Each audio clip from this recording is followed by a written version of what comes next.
os falsos profetas vendedores de ilusões.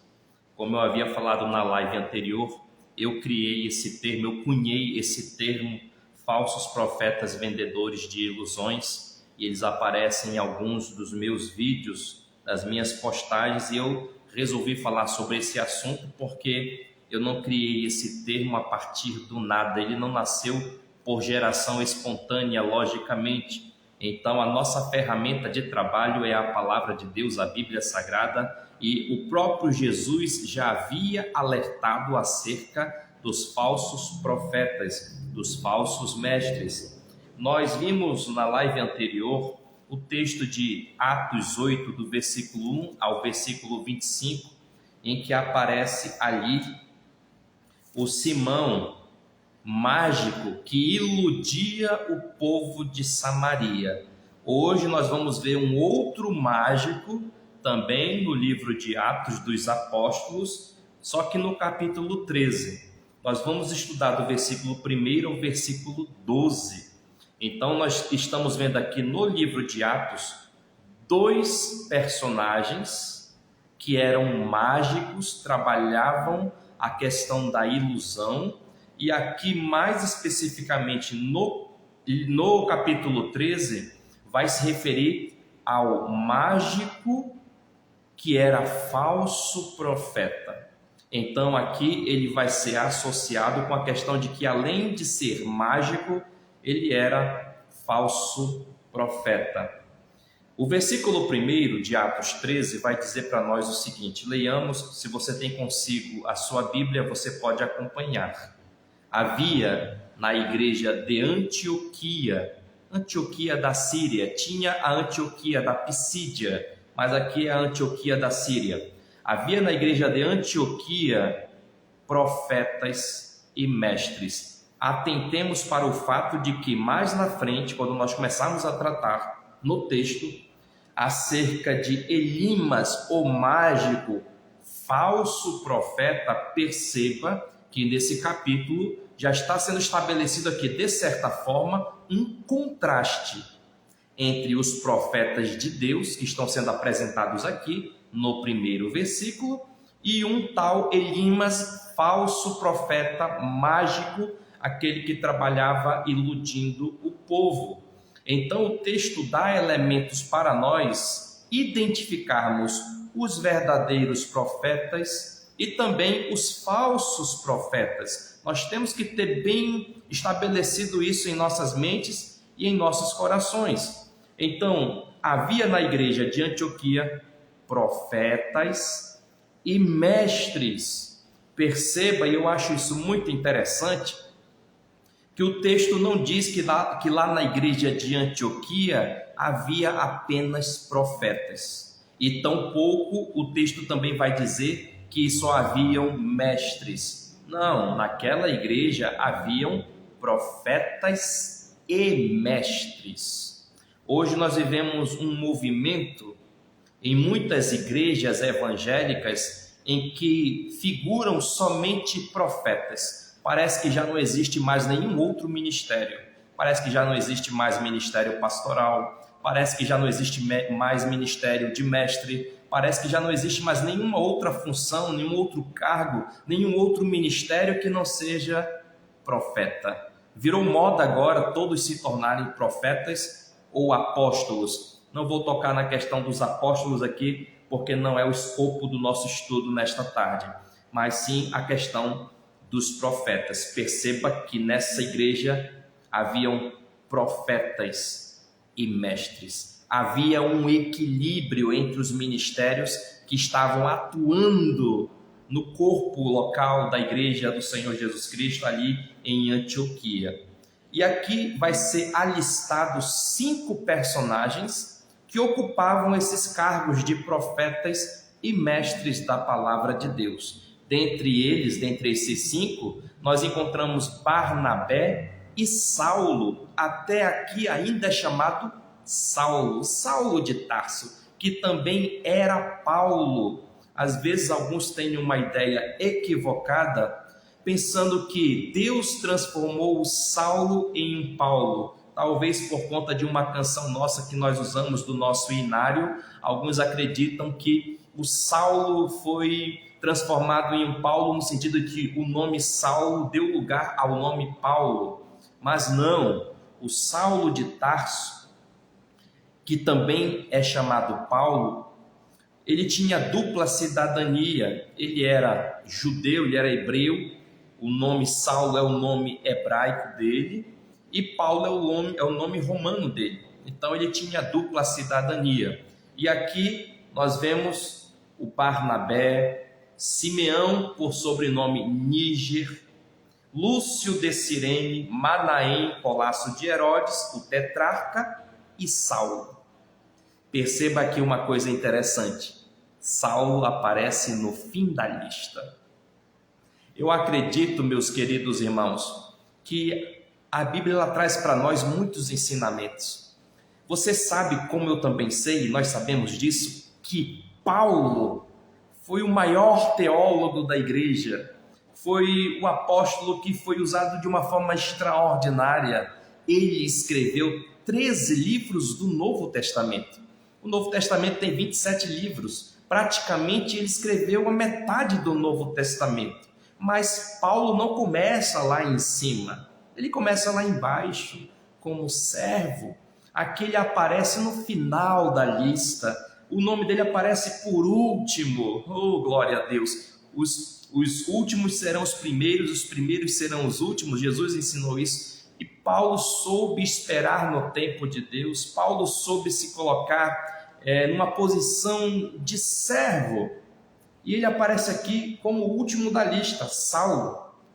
E o versículo 2 vai dizer para nós o seguinte: depois de sair alistando esses personagens que eram profetas e mestres da palavra na igreja de Antioquia, agora o versículo 2 vai mostrar para nós um pouco da dinâmica, do funcionamento desta igreja, de como esses ministérios, profeta e mestre, que não são ministérios, não eram ministérios aqui na igreja de Antioquia, não eram ministérios opostos entre si, mas complementares, um complementava o outro.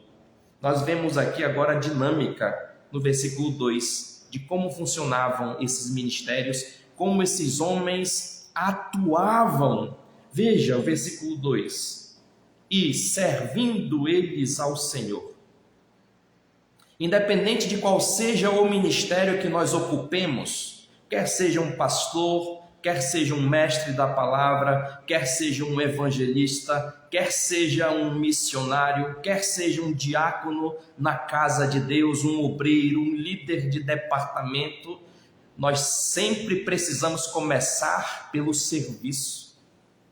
Perceba que nessa dinâmica de funcionamento desses ministérios específicos, você percebe que começa dizendo que eles serviam ao Senhor. Se nós queremos desempenhar bem o nosso papel, se nós queremos desempenhar bem os nossos respectivos ministérios, nós precisamos entender que nós começamos pelo serviço. Nós fomos chamados para servir, porque o nosso próprio Senhor, o Senhor Jesus, disse: eu não vim para ser servido, mas para servir e dar a vida por resgate de muitos. Então diz o texto: e servindo eles ao Senhor. Quem tem um ministério serve ao Senhor com dedicação, com zelo, com consciência pura, e servindo eles ao Senhor e jejuando. Eu acredito que de fato aquilo que Jesus disse não deve ser colocado no esquecimento. Jesus falou também, dentre muitos assuntos, acerca do jejum. A igreja deve jejuar. E os líderes, os ministros, aqueles que ocupam um cargo de liderança na igreja, mais ainda, e servindo eles ao Senhor e jejuando. Há uma cultura no meio evangélico que parece atribuir ao jejum uma espécie de situação em que é praticado quando se quer receber uma bênção de Deus. A pessoa quer uma bênção e a pessoa decide então fazer um período de jejum e oração, porque parece que as pessoas têm em mente que se elas jejuarem, elas terão mais possibilidade de apressar a resposta, de receber a bênção e a vitória. Mas perceba aqui que esses homens não estão jejuando para buscar uma bênção, uma porta aberta, um milagre ou qualquer coisa desse tipo. Perceba que o jejum aqui aparece como elemento agregado ao serviço. Eles estão servindo ao Senhor e jejuando. Nós precisamos servir ao Senhor e nós precisamos também jejuar. Nós precisamos fazer do jejum uma forma também de serviço ao Senhor. E servindo eles ao Senhor e jejuando, disse o Espírito Santo. Perceba que o serviço deles e o jejum que eles estão praticando, enquanto elemento adicional ao serviço, perceba que criou um ambiente, uma atmosfera propícia ao Espírito Santo, a manifestação do Espírito Santo, a revelação do Espírito Santo. Perceba que depois que o texto diz que eles, servindo ao Senhor e jejuando, o Espírito Santo falou com eles. Nós precisamos servir ao Senhor, jejuar, consagrar as nossas vidas, porque o Espírito Santo também quer nos dar orientações, nos dar direcionamentos. E perceba, disse o Espírito Santo. O que o Espírito Santo falou especificamente a esses 5 homens que eram profetas e mestres da palavra de Deus na igreja de Antioquia? O Espírito Santo disse assim para eles: separai-me agora Barnabé e Saulo para a obra a que os tenho chamado. Algumas coisas aqui devem ser frisadas e são importantes para nós. O Espírito Santo falou com aquele grupo, com aquela coletividade. Todos ali eram ou profetas e mestres, ou profetas ou mestres, ou os dois, profeta e mestre da palavra. Mas perceba que quando o Espírito Santo fala com todos eles. A forma pela qual o Espírito Santo falou a eles não é explicada, não é relatada no texto. Mas isso mostra para nós que, de certa forma, isso exclui qualquer individualismo, qualquer exclusividade. Não, esse aqui é o profeta, é com esse que Deus fala. Esse aqui é o profeta dos profetas, esse aqui é o profeta, não é um profeta, mas o profeta. Perceba que não há isso aqui. Todos eles estão tão sintonizados um com os outros e também, claro, e acima de tudo, com o Senhor, com a sua palavra, com o Espírito Santo, com a igreja, com a obra. Eles estão tão sintonizados que quando o Espírito Santo fala, todos ouvem. Que coisa maravilhosa. Então o Espírito Santo disse: separai-me agora. Não é amanhã, não é semana que vem, não é daqui a um mês, é agora, é nesse instante. Separem-me agora. Barnabé e Saulo. Eram 5, mas o Espírito Santo disse: eu quero 2. Tem 2 aqui, que eu tenho algo a realizar através deles. E vocês, enquanto grupo, vão separá-los para mim. Vocês, enquanto igreja, enquanto representantes da igreja local em Antioquia, vocês vão me separar agora, Barnabé e Saulo, para a obra a que os tenho chamado. Percebam uma coisa aqui interessante. Certamente Barnabé e Saulo já faziam a obra de Deus, já eram obreiros, estavam empenhados, tanto é que diz o texto, profetas e mestres, servindo ao Senhor, jejuando e orando e ouvindo o Espírito Santo. Mas perceba que há algo mais a ser feito por eles e através deles, e o Espírito Santo está dando ciência agora acerca disso. É óbvio também que pela leitura do texto percebe-se que Barnabé e Saulo já sabiam de alguma forma em seus corações acerca desse chamado. Tanto é que o Espírito Santo disse: para a obra a que os tenho chamado. Passado. Eles já sabiam, eles já tinham consciência, mas agora o Espírito Santo decide revelar isso aos demais ministros, decide revelar isso à igreja, e o Espírito Santo está dizendo: chegou a hora, chegou o momento. Nós só seremos promovidos se estivermos empenhados fazendo já a obra de Deus. Nós só seremos promovidos se estivermos realmente empenhados com a mão no arado.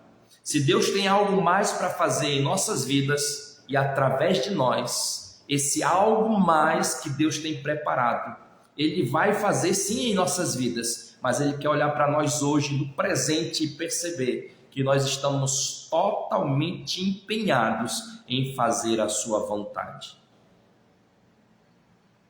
O versículo 3 vai dizer para nós, perceba, no versículo 1 você vê lá, tratando acerca dessas figuras, desses 5 homens que eram profetas e mestres da palavra. No versículo 2 mostra para nós a dinâmica de como eles trabalhavam e de como o Espírito Santo falou com eles. E agora, no versículo 3, você vê depois que a síntese de todo esse processo é o seguinte: então, jejuando e orando e impondo sobre eles as mãos, os despediram. Quando somos chamados, estamos ocupando o lugar que é para ocuparmos, fazendo a vontade de Deus, a obra de Deus, obedecendo ao Senhor, servindo, jejuando, orando e ouvindo o Espírito Santo. Isso tudo vai trazer como resultado mais oração, mais tempo com Deus. Porque a partir do momento que o Espírito Santo falou aquilo a esses homens, eles decidiram, diz o texto, jejuar, orar, para então, só depois de tirar um período para orarem mais e jejuarem um pouco mais, mesmo tendo ouvido o Espírito Santo muito claramente e terem consciência de que era de fato daquela forma, eles decidiram jejuar e orar, para só então imporem as mãos sobre Barnabé e Saulo, para então enviá-los para a obra missionária. Que coisa maravilhosa! Eu acredito que aqui a imposição de mãos, que tinha uma importância muito grande na igreja de Atos dos Apóstolos, vocês veem isso na vida de Pedro e João também, quando eles oraram pelos irmãos para que recebessem o Espírito Santo, etc, etc. E você vê que aqui a imposição de mãos é precedida por jejum e oração.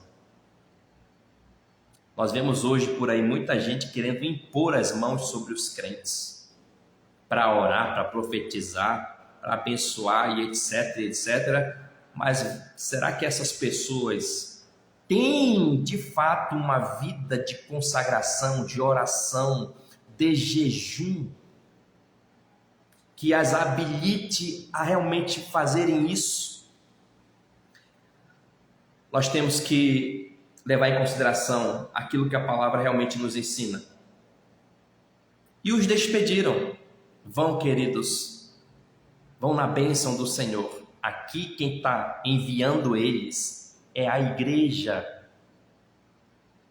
A igreja envia pessoas como resposta à orientação do Espírito Santo. A igreja não envia pessoas porque simpatiza com essas pessoas. A igreja não envia pessoas para o campo missionário porque as pessoas demonstram um emocionalismo, porque essas pessoas acham que são chamadas e se voluntariam e se prestam a isso. Não. A igreja envia pessoas para o campo missionário para fazer missões, a exemplo de Barnabé e Saulo, porque o Espírito Santo assim orientou, o Espírito Santo assim falou e revelou. A igreja trabalha concordemente com o Espírito Santo. O versículo 4 vai dizer: enviados, pois, pelo Espírito Santo, desceram a Seleucia e dali navegaram para Chipre.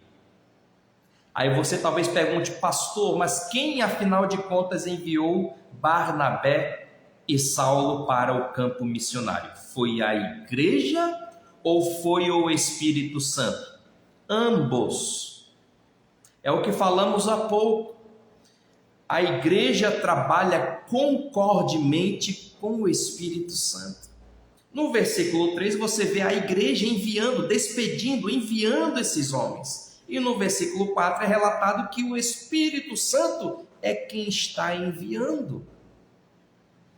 Isso mostra para nós que nós temos que ter muito discernimento. As pessoas não podem se emocionar demasiadamente, acharem-se chamadas por Deus, quando na verdade não são. Nós temos que entender que uma pessoa deve ser enviada pela igreja e pelo Espírito Santo. Talvez hajam muitos que foram enviados só pela igreja, mas não foram enviados pelo Espírito Santo. Nós temos que procurar discernimento espiritual. O versículo 5 vai dizer: chegados a Salamina, anunciavam a palavra de Deus nas sinagogas judaicas, tinham também João como auxiliar.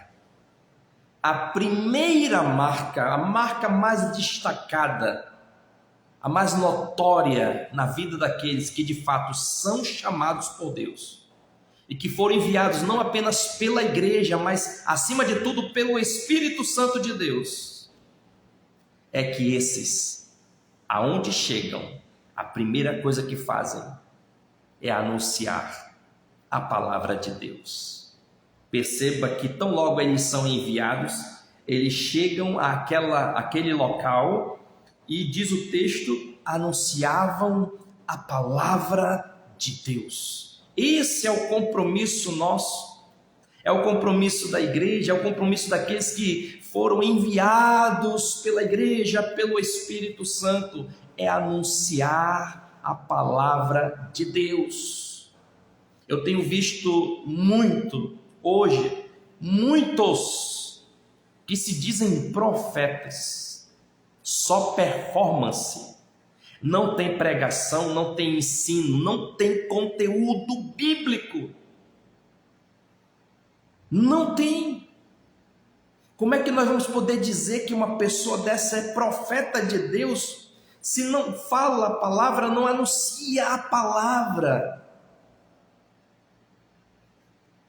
Anunciar a palavra, pregar a palavra é a marca principal do ministério cristão.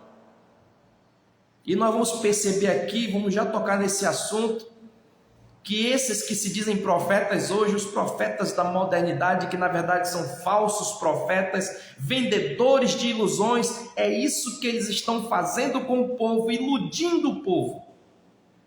Subtraindo, tirando, suprimindo a Bíblia, a palavra de Deus, quando não, distorcendo totalmente os textos isolados que eles pegam para corroborar as suas falsas doutrinas.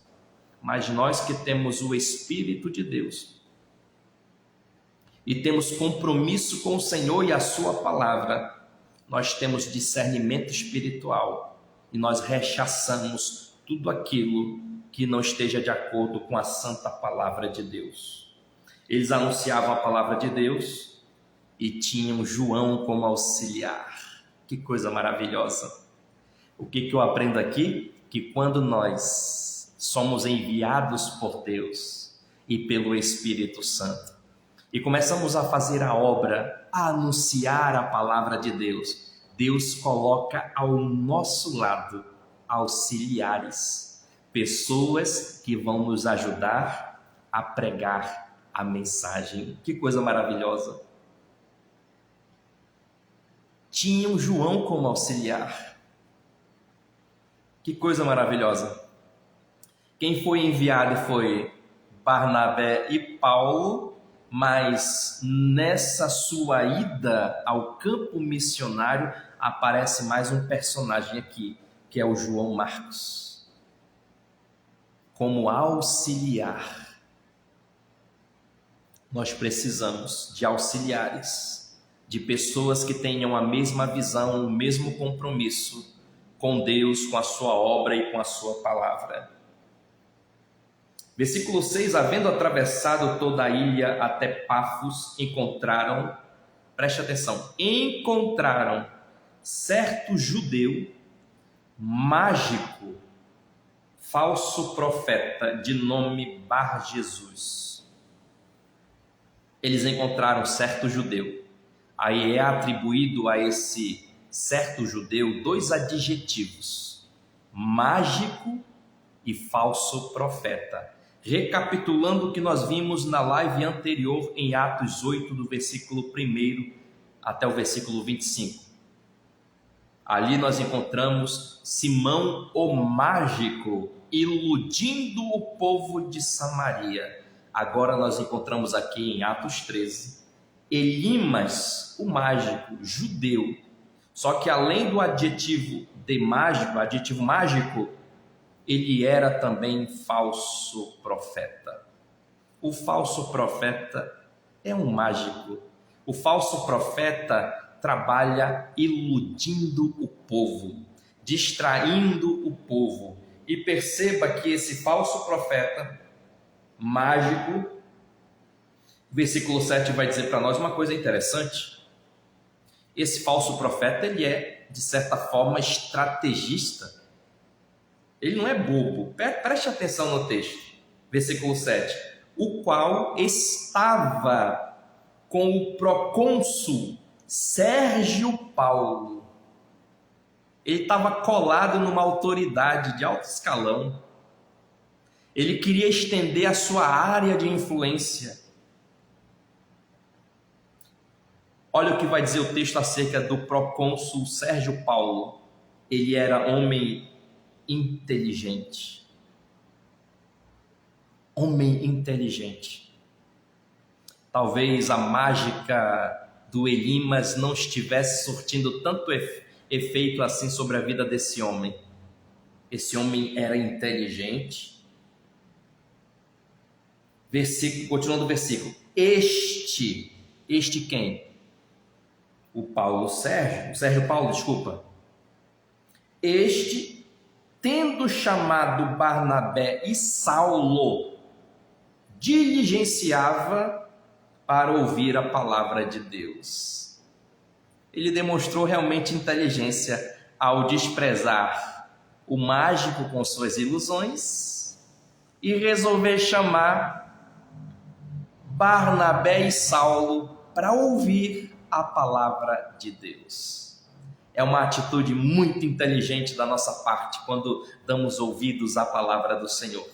Quando rechaçamos todo e qualquer discurso contrário, todo tipo de ilusão.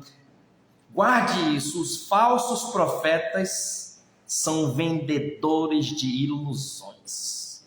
E como tem pessoas comprando essa mercadoria, pessoas que se dizem cristãos nominais, que fazem parte das igrejas, mas que não percebem, estão cegos e estão comprando essa mercadoria da ilusão. Esse homem inteligente chamou de forma diligente, queria ouvir diligentemente a palavra de Deus, e chamou o Barnabé e o Saulo. O Elimas, o mágico, precisava do artifício de estar colado na autoridade. Ele próprio tomando a iniciativa de ir lá com o Sérgio Paulo. Mas os homens de Deus não precisaram desse artifício. Não precisavam do artifício da bajulação. Falsos profetas são bajuladores e gostam de bajulação, de serem bajulados. Os homens de Deus, os verdadeiros profetas, jamais, longe disso. Mas quando solicitados, quando convidados para ministrarem a palavra de Deus, eles vão de bom coração, de bom grado. E o Saulo, o Barnabé, claro, obviamente, foram até a autoridade romana, o Sérgio Paulo, para anunciar a palavra de Deus. Aí agora vai entrar uma confrontação.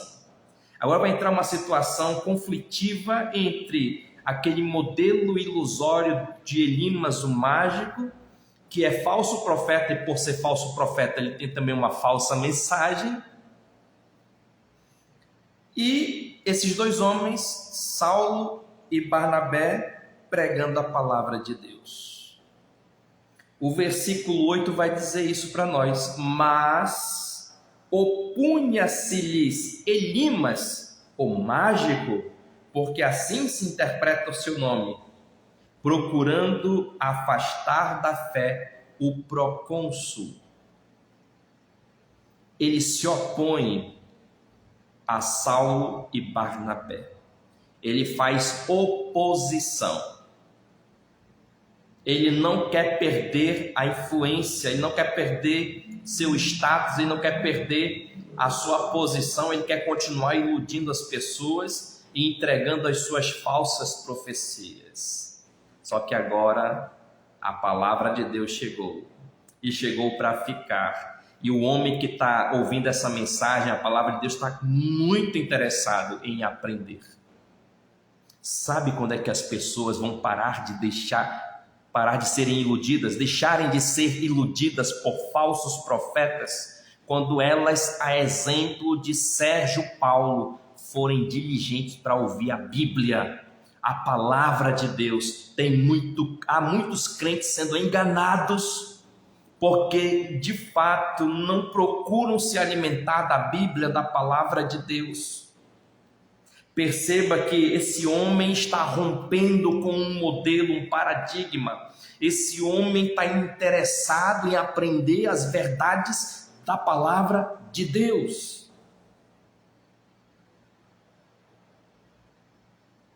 E ele procurava afastar da fé o procônsul.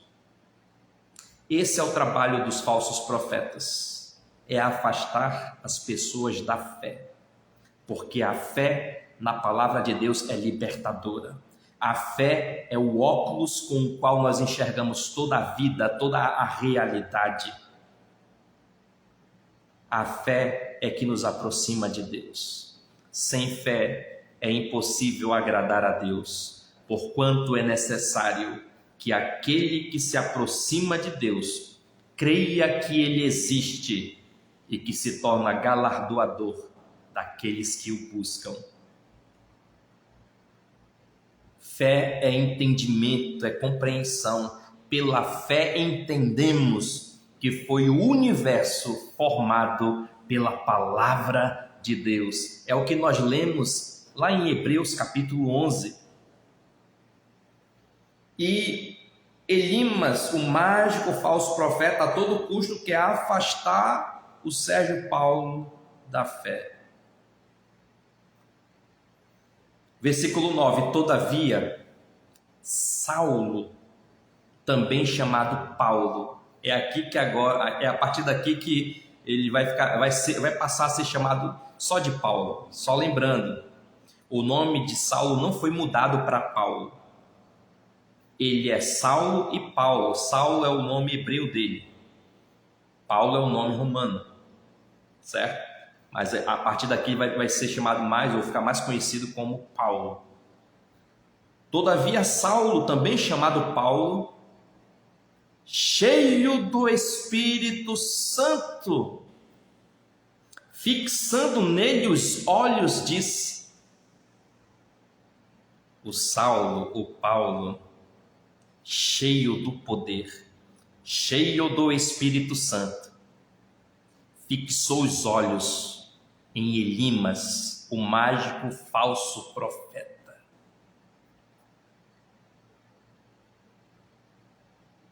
Será que não há mais homens hoje cheios do Espírito Santo para olhar nos olhos desses falsos profetas e falar para eles que a conta vai chegar, que Deus não está dormindo, ainda que eles saibam disso?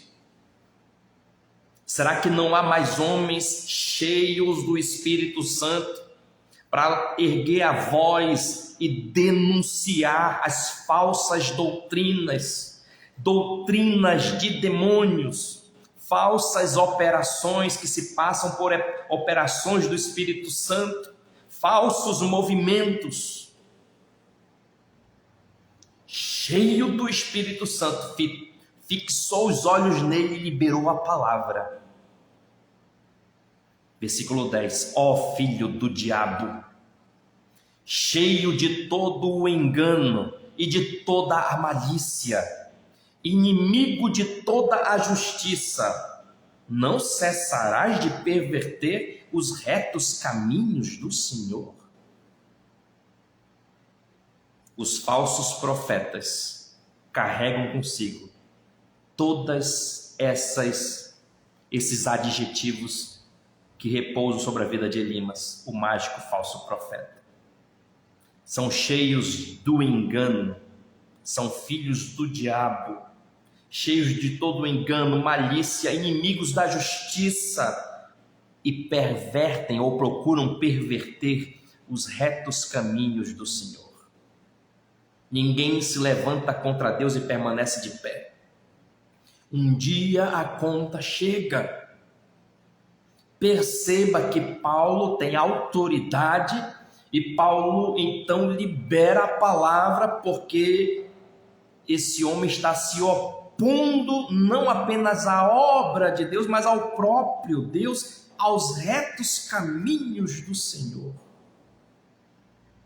Agora, depois de Paulo descrevê-lo, perceba que aqui o Paulo, primeiramente, está fazendo uma descrição completa de quem é de fato esse personagem que está diante de si, Elimas, o mágico falso profeta. Sim, talvez para a maioria das pessoas ele era um profeta verdadeiro, alguém espetacular, alguém admirável, mas Deus é aquele que conhece os corações, as intenções, as motivações. E Paulo agora traz à tona quem de fato é esse personagem. E agora Paulo vai liberar uma palavra de juízo. Pois agora, versículo 11, eis aí está sobre ti. Gente, isso aqui é muito sério. Isso aqui tem um peso enorme. Eis aí está sobre ti a mão do Senhor, e ficarás cego, não vendo o sol por algum tempo. No mesmo instante, caiu sobre ele névoa e escuridade, e andando à roda procurava quem o guiasse pela mão. Perceba que veio um juízo sobre a vida desse homem, ainda que temporário, porque o texto é claro: não verás a luz por algum tempo. E perceba que a mão de Deus veio sobre a vida dele, com juízo.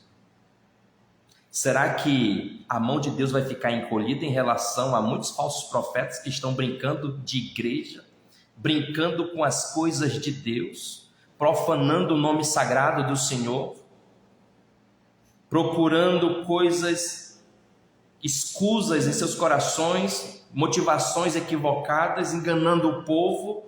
Um dia a conta vai chegar. Um dia a mão do Senhor vai pesar sobre a vida deles. E o resultado de tudo isso, talvez a gente pense assim, alguns pensem, mas pastor, Deus não é amor, não é misericordioso, por que que ele pesou a mão na vida de Elimas, o mágico falso profeta? Certamente Deus deu muitas oportunidades a esse homem. Certamente esse homem conhecia a verdade, mas preferiu manter-se no erro, na mentira, no engano. A maioria das pessoas que fazem isso estão muito conscientes do que estão fazendo. Sabem com quem estão lidando, mas elas não temem a Deus. Elas não têm o menor receio das consequências das suas ações. Mas Deus não dorme. E perceba de todo esse processo de julgamento, de juízo divino sobre a vida desse homem, perceba que algo de bom sai. O versículo 12 vai mostrar para nós.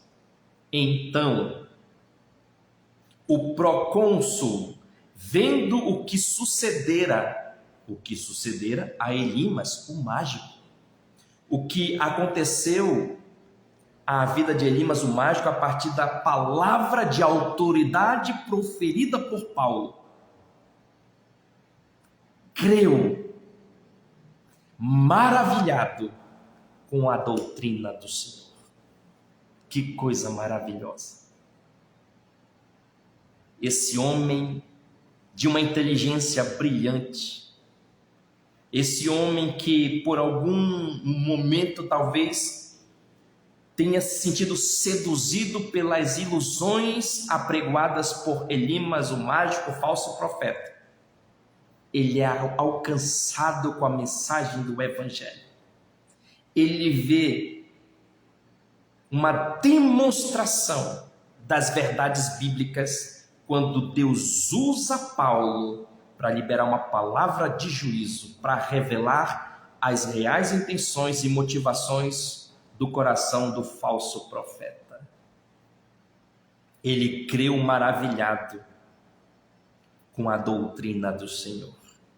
É isso que eu quero frisar antes de encerrar nossa live. Perceba aqui que o Paulo, vamos lembrar, profeta e mestre, não faz propaganda disso, não se auto-intitula, não faz questão de que o chamem de profeta, diferentemente de Elimas, o mágico falso profeta. Paulo é profeta. Paulo é boca de Deus e Paulo tem compromisso com a verdade doutrinária. Porque perceba que no final das contas o homem, Sérgio Paulo, creu maravilhado com o quê? Com a doutrina do Senhor. O que deixou esse homem maravilhado foi a doutrina do Senhor. Porque foi isso que Paulo fez, ensinou doutrina, pregou a palavra. Mas os falsos profetas de hoje, a exemplo de Elimas, o mágico, são falsos profetas, vendedores de ilusões. As pessoas vão às reuniões deles e saem sem conhecerem e sem estarem admirados da doutrina do Senhor. Não tem doutrina, não tem palavra, só tem ilusão. Então, meus queridos irmãos, essa é a mensagem, essa é a palavra desta tarde.